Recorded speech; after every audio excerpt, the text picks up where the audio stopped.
Dunia peragaan, fashion semakin berkembang di negara kita. Tapi tahu kawan-kawan bahawa bidang ini mampu memberi pendapatan yang lumayan kepada kita. Jadi tidak hairanlah sekiranya bidang ini semakin ramai yang ingin dan berminat untuk menceburinya. Fashion sentiasa berubah mengikut keadaan masa dan waktu. Pelbagai jenis fashion dihasilkan mengikut pasaran terkini. Malah, fashion juga akan ditentukan mengikut jenis kain, harga, kehendak pelanggan dan aksesori yang disesuaikan dengannya. Tentu dah ada yang berminat dan ingin mencuburi dalam bidang ni kan? Jadi kita jangan buang masa. Apa kata kalau kita congkel pengalaman daripada personaliti kita yang memang tidak asing lagi. Mari.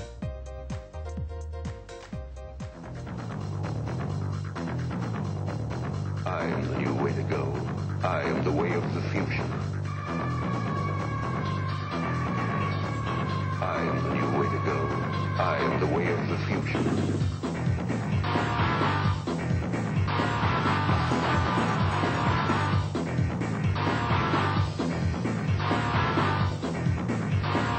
There's a lot of innocent people being...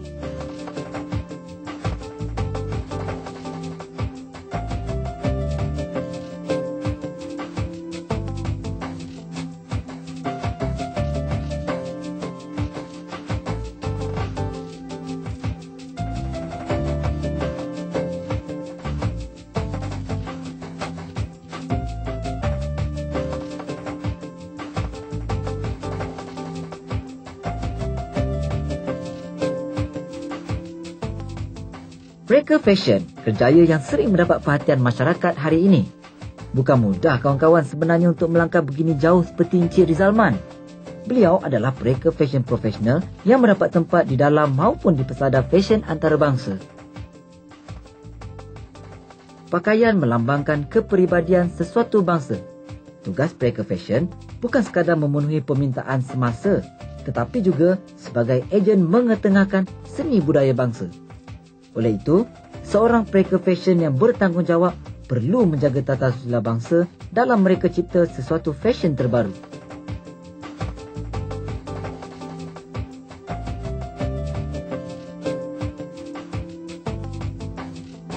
Kedai sekarang ni dah masuk 7 tahun dah. Kami kira Bintang Plaza ni. Oh, lamanya? Oh, mula-mula di sini lah? Memang mula-mula di sini. Tapi sebelum tu Rizal buat kecil-kecilan dekat rumah. Ya. Masa kita buat house service daripada rumah ke rumah pelanggan. Kita pergi ke sana lah. Tapi lepas kita buka kedai kat sini, so semuanya betul-betul kat sini lah. Tak nak buka dekat macam cawangan yang lain. beberapa cawangan yang lain? Memang minat tu ada ataupun niat tu ada. Tapi bila kita buka bagai-bagai cawangan yang orang pelanggan tu nak datang nak tengok kita. Jadi sebenarnya kita nak bahagikan apa ni badan kita ni dekat beberapa cawangan memang susah lah. Jadi Rizal rasa memang selesa lagi kalau kita ada satu cawangan dan tumpukan penuh perhatian kat situ. Okey.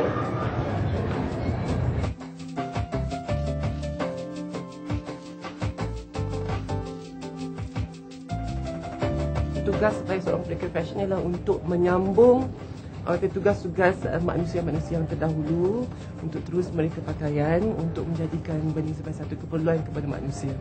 Ya?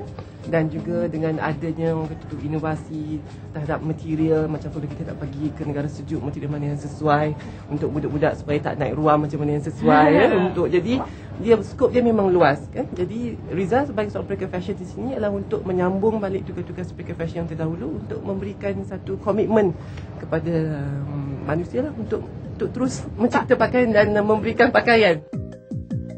Untuk menjadi seorang pelaku fashion yang baik dan terkenal, mereka perlu mempunyai kemahiran asas melukis. Kemudian, bakat itu boleh dikembangkan dengan mengambil kursus seni lukis di UiTM. Antara bidang khusus yang ditawarkan di UiTM ialah seramik, seni lukis, seni grafik dan pereka fashion. Bagi pelajar-pelajar yang bercita-cita untuk menjadi seorang pereka fashion yang berjaya, mereka boleh memulakan langkah dengan mengambil kursus-kursus berkaitan di UiTM atau institusi-institusi swasta lain di dalam dan di luar negara. Memang UiTM adalah salah satu institut yang menawarkan kursus lengkap, selengkap-lengkapnya bagi seorang pereka fashion. Tempohnya memakan masa 4 tahun, di mana setahun kita akan melakukan foundation ataupun asas. Dan kemudian kita akan dimasukkan ke dalam jabatan-jabatan yang tertentulah, ikut minat. Mungkin ada jabatan seramik, seni halus, seni grafik dan sebagainya. Macam saya ambil seni ke fashion. Akan memakan masa selama 3 tahun. Ini adalah degree, bukan diploma. UiTM dia menawarkan degree, ijazah. Tetapi bagi saya sendiri, macam saya dah experience benda ni, saya dah masuk 4 tahun tapi masih lagi tak cukup. Jadi dengan inisiatif yang tersendiri, saya bergaul dengan pereka-pereka yang terdahulu daripada saya seperti Alvin, seperti Albert, Tom Abang Sophie, Bill Kidd yang kata agak veteran sikit lah, minta maaf. tapi mereka lebih mempunyai pengalaman. Jadi saya menimba pengalaman melalui, macam dekat ITM tu kita belajar secara teori tau. Praktikal pun ada, tapi teori. Mana kata kita kat dalam kursus, dalam kampus tu, kita tak tahu apa yang berlaku kat luar. Jadi kita main buat je apa yang kita rasa sesuai dengan diri kita. Tapi bila kita keluar, permintaan masyarakat dengan apa yang kita belajar berlainan. Jadi kita kena adapt dan kita kena balance balik. Itu yang penting tu. Itu kita kena balance sikit psikologi dan sebagainya. Selain daripada pereka fashion, bidang ini melibatkan penjahit pakaian dan pengemas pakaian. Seseorang pereka fashion, mereka perlu mempunyai kemahiran asas di dalam bidang-bidang berkenaan.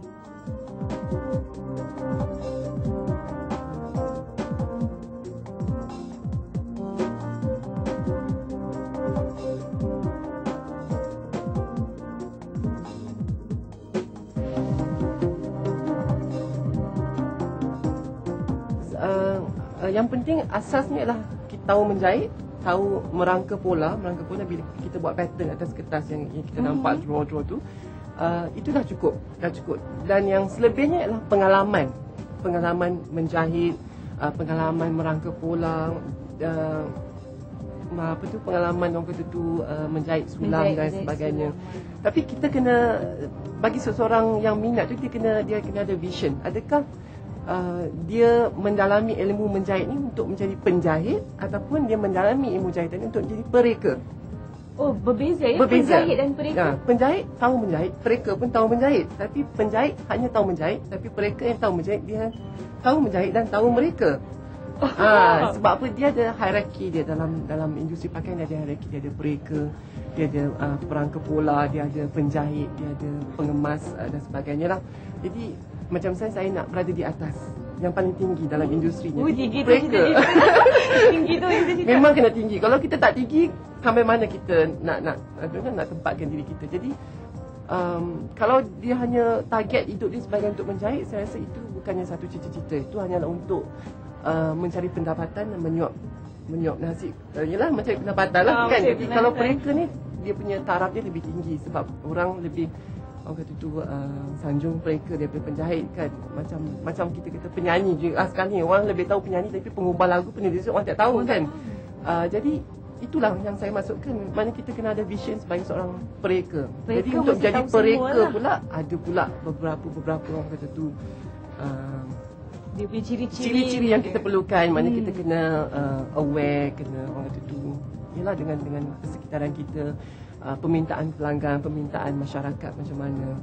Dari segi fabric, kita kena tahu fabric ni elok buat baju macam mana, fabric ni tidak elok ke apa ke, dari segi jahitan, macam-macam. Cukup complicated. Bukan hanya ambil pen, ambil kertas, lukis, tidak. Tapi orang kata tu, teknikal di sebaliknya tu kena. Macam engineer yang buat kereta. Dia kata dia nak buat kereta yang macam yang, tapi nak buat kereta tu macam mana kan, keluli jenis apa yang digunakan untuk pintu dia, enjin yang macam mana, enjin dalaman dia, dari segi aerodinamik dia semua dia kena tahu. Bukan hanya untuk mereka ambil pen lukis kereta, tidak, tapi semua tu dia kena tahu. Cuma dia tak buat kereta tu, tapi dia kena tahu technical parts, apa yang boleh menjadikan impian tu menjadi kenyataan.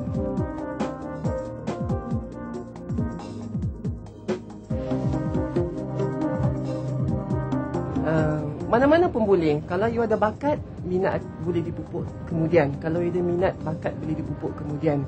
Tapi kalau saya sebagai seorang bos kat sini lah, mempunyai kedai ni, kalau saya nak ambil mereka, saya lebih suka kalau dia tu ada minat dan bakat kedua-duanya sekali. Kalau salah satu daripada satunya susah sikit, sebab kalau dia ada salah satu, dia ada minat tapi tak ada bakat, lebih elok kalau dia lebih mendalami ilmu ni di pusat-pusat pengajian tinggi seperti di UiTM, di mana saya datang pada sana kan, ataupun mana-mana swasta yang waktu tu offer kursus ni lah, supaya pengetahuan ni dalam bidang ni lebih mendalam. Kalau kita sendiri nak train dia, itu akan memakan masa yang lama lah. Namun begitu, bagi Encik Rizalman, kepuasan sebenar dalam kerjayanya ini ialah dapat mengembangkan idea dan bakat yang Tuhan berikan kepadanya. Kalau ada bakat tapi tak digunakan dengan baik, itu tidak bersyukur namanya. Macam mana pendapat kawan-kawan? Benar tak kata Encik Rizalman tu? Bakat dan kebolehan anugerah Tuhan tidak boleh kita sia-siakan. Kita perlu kembangkan dengan baik sesuai dengan kehendak agama, bangsa dan negara kita.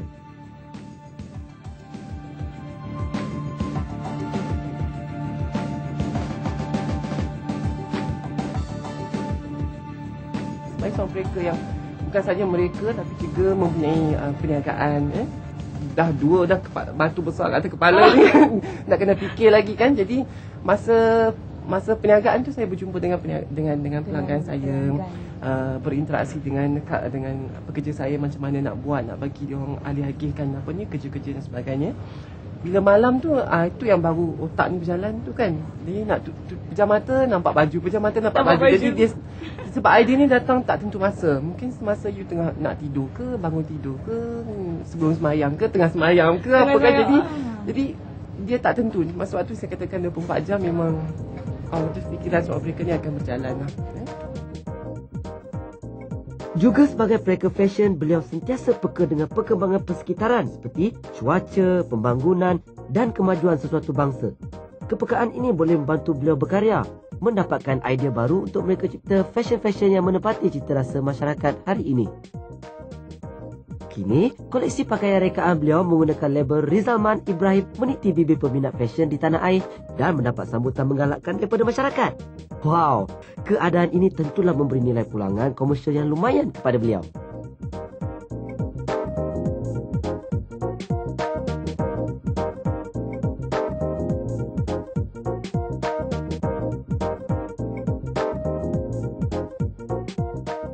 Dalam rekaan fashion ni kita ada beberapa hierarki lah. Kita ada haute couture. Ni bahasa Paris ya, haute couture. Sebutan dia haute couture. Haute couture Okay. Yang kedua kita ada prêt-à-porter. Prêt-à-porter. Apa maksud tu? Prêt-à-porter maknanya ready to wear. Ready to wear. Yang ketiga kita ada mass production.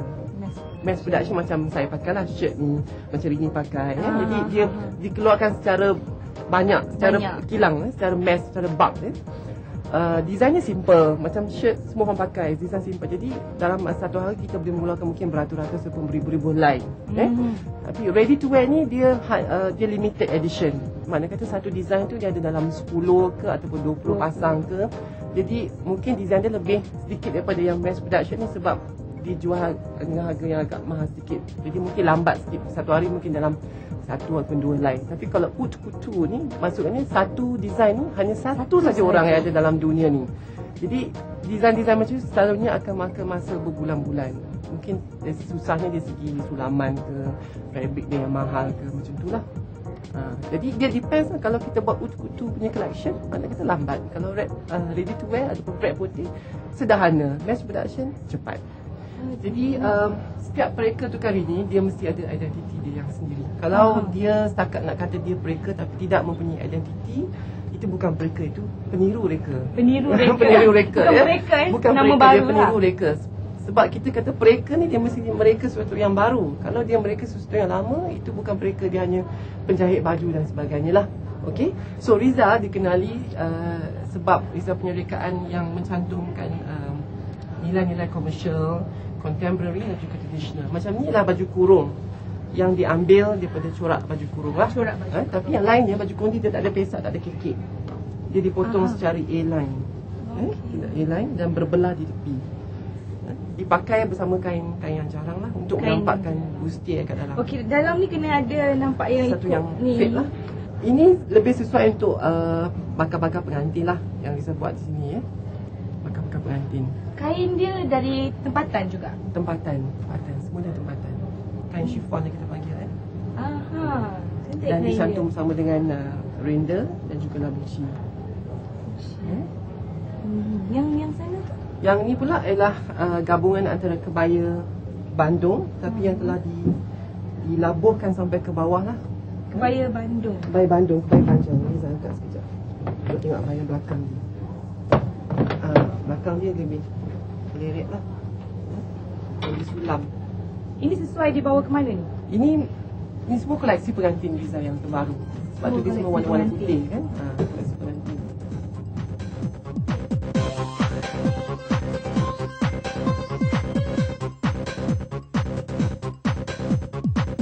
Katalah kalau ini seorang pelanggan, katalah Rini sebagai pelanggan Riza ni, kita dah bincang, kata Rini nak macam ni, nak kebaya pendek ke, tapi sebenarnya Rini tak boleh kebaya pendek, kena kebaya labuh ke.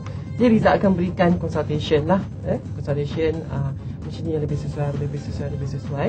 So bila Riza dah tulis semua ni, dah lukis, Riza akan terangkan ke Rini, ni sebenarnya lah kebaya pendek yang dipotong sengit, jadi dia ada kembang kat belakang bersama dengan kain yang berbentuk seperti ikan duyung ni.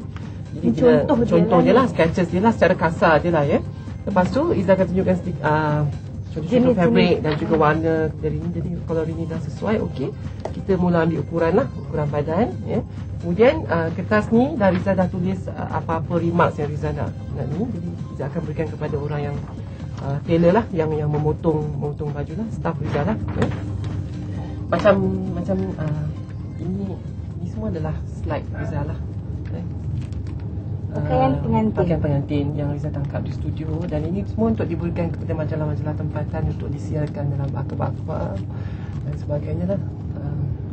Jadi bukan saja menjahit dan mereka baju, tapi daripada segi promotion pun kita juga kena jaga, kena pandai Ini pun salah satu subjek yang belajar dulu ke? Tidak ada. Fotografi semua tak ada. Tapi kita ni sebagai seorang insan seni, boleh kata semua bidang kita boleh buat kan. Jadi itu merupakan satu bonus kepada saya lah.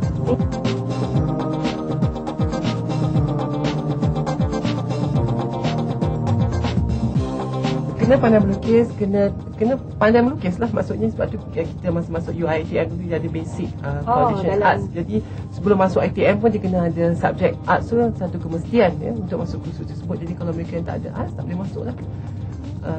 Jadi tak nak lah kalau customer datang kita lukis wali di pula kan. Jadi dia tak nampak macam mana visual tu macam mana tak boleh diberikan. Jadi bila dah okey semua, Riza akan ambil ukuran dan ini akan diberikan kepada orang yang memotongnya. Jadi itu yang penting. Peringkat ni penting antara designer dan orang yang memotong tu. Orang yang memotong dia harus memahami apa yang kita nak. Sebab kita hanya lukis saja.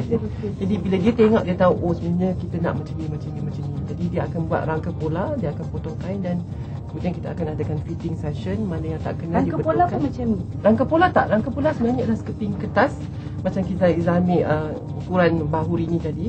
Dan Iza akan buat satu line ukuran bahu. Kemudian ukuran daripada bahu ke pinggang berapa. Kemudian dipotong ikut bentuk badan tersebut. Bila dah dipotong rangka pola tersebut, ambil kertas ni, letak pula di atas kain dan dipotong kain tu mengikut rangka pola tu. Rangka pola ni. Kemudian bila dipotong, dijahit, dicantum dan sebagainya, barulah jadi baju. Macam itulah. Macam kita buat, mak-mak kita buat baju kurung dulu, lipat dua kain, tebuk lubang, masukkan kepala dan jadi baju kurung. Tapi kalau baju-baju yang moden ni, dia kena lebih complicated sikit. Measurement tu penting supaya dia terletak dan tepat baju tersebut. Jadi macam ni saya dah contoh lah. Ini yang macam baru ni di Anugerah Industri Muzik. Nora adalah salah seorang pelanggan saya yang setia lah. Jadi inilah baju dia berwarna merah jambu. Ya kawan-kawan, Encik Rizalman Ibrahim telah membuktikan bahawa anak Malaysia boleh berjaya dalam bidang pre-co fashion. Bahkan beliau menaruh harapan untuk menjadi pre-co fashion yang terkenal di peringkat antarabangsa. Beliau masih muda dan perjalanannya masih jauh. Namun begitu, dengan kebolehan beliau mereka cipta, Semangat yang tinggi untuk berjaya telah membolehkan beliau menghasilkan koleksi fashion contemporary yang menggabungkan aspek komersial dan nilai-nilai budaya bangsa yang unik dan menarik.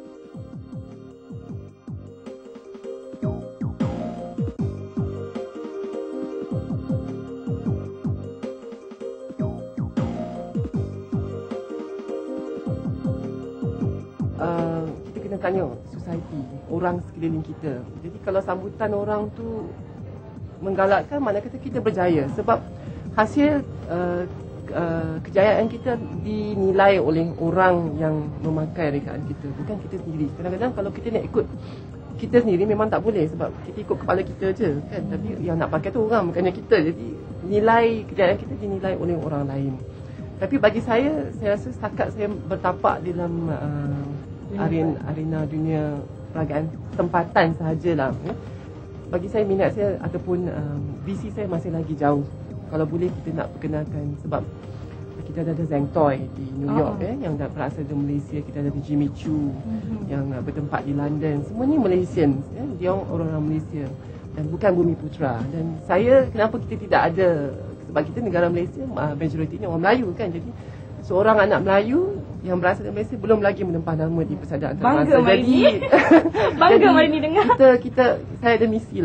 InsyaAllah kalau jadi saya ingin menyuruhlah sebab kepada badan-badan swasta, korporat ataupun kerajaan supaya lihat ke arah orang kata tu masalah ini. Saya sebutkan sebagai masalah kerana ia belum selesai lagi kan. Kerana kalau boleh tu bantulah mereka-mereka tempatan ni untuk melonjak naik ke depan lagi ataupun ke persada antarabangsa. Kerana kita lihat Issey Miyake, seorang warga Jepun, banyak ditolong oleh kerajaan Jepun.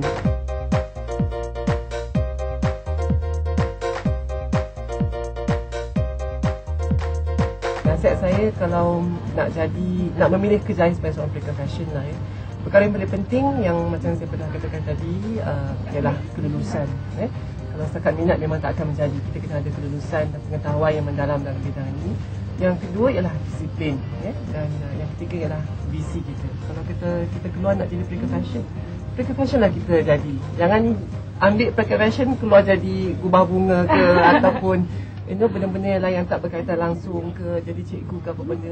Tapi itulah, kita kena disiplinkan diri kita. Bila kita dah jadi pelaku fashion, disiplin amat penting kerana tanpa disiplin apa kerja pun tak akan jadi. Apatah lagi kalau kita bergumul dalam dunia perniagaan. Disiplin amat penting. Disiplin dengan pekerja, disiplin dengan para pelanggan dan disiplin dengan diri kita sendiri. InsyaAllah semuanya akan menjadi. Hai, sebenarnya banyak cabaran yang perlu dilalui sebelum berjaya menjadi pelaku fashion yang berjaya. Bukan saja kreativiti yang perlu dikembangkan, tetapi mereka juga mesti menguasai pelbagai ilmu, terutama di dalam fabrik dan tekstil.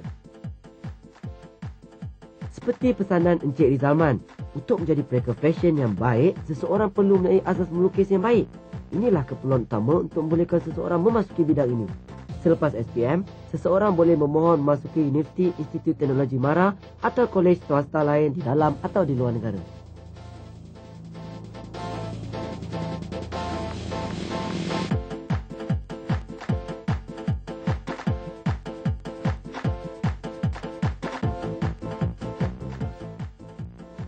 Mudah-mudahan daripada paparan kali ini, secara tidak langsung ia dapat memberi manfaat kepada semua.